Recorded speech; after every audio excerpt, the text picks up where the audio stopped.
Ya, perkenalkan nama saya Yolsefanya dari kelas 11 IPA 3 dan absen 33. Di sini saya akan menjelaskan simbol sakramen pengurapan orang sakit beserta maknanya.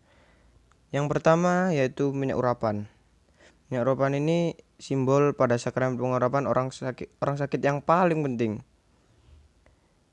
Karena sakramen ini biasa disebut dengan sakramen minyak suci. Sejak dulu minyak minyak itu sudah dikenal sebagai alat yang dapat menyembuhkan dan menyucikan. Dan juga sudah di dalam Alkitab juga bahwa minyak urapan sudah disebutkan 20 kali dan sebagian besarnya berfungsi untuk menguduskan sesuatu. Contohnya yaitu mesbah, bejana, dan peralatan-peralatan dalam kemah suci. Dan minyak urapan juga dapat digunakan dalam acara-acara tertentu seperti pelantikan imam, raja, dan nabi.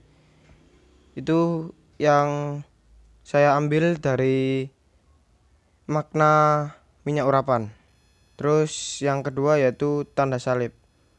Tanda salib itu merupakan simbol yang paling identik dengan umat Kristiani karena pada pelaksanaan sakramen pengurapan orang sakit, imam membuat tanda salib pada dahi dan tangan si sakit. Memang umat Katolik sering sekali menggunakan tanda salib di tubuh saat sebelum doa dan sesudah doa. Dan terdapat beberapa ajaran mengatakan bahwa dengan membuat tanda salib secara tidak sadar, mereka disucikan oleh Allah. Dan selain itu juga, tanda salib juga dapat melindungi umat dari ajaran duniawi yang sesat.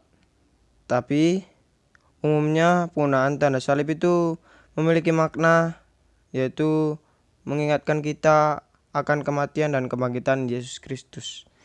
Yaitu yang kedua ya dari simbol tanda salib. Terus kemudian yang ketiga yaitu dahi.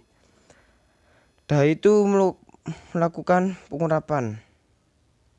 Sang imam mengoleskan minyak suci pada dahi pada orang sakit.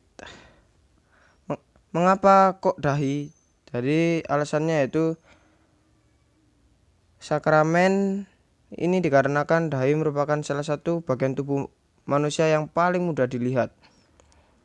Umat Katolik itu percaya mereka perlu memperlihatkan citra karakter Kristus melalui perbuatan, yaitu dengan mengurapi dahi orang sakit itu, yang menandakan bahwa kebutuhan akan Kristus serta bersedia mengikutinya. Dan secara tidak langsungnya akan menggambarkan citra Kristus melalui dirinya si orang sakit itu.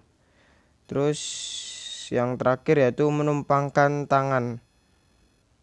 Maknanya juga ada di dalam Alkitab, yaitu Markus 16 ayat yang ke-18, yaitu mereka akan memegang ular dan sekalipun mereka minum racun maut, mereka tidak akan dapat mendapat celaka. Mereka akan meletakkan tangannya atas orang sakit dan orang itu akan sembuh.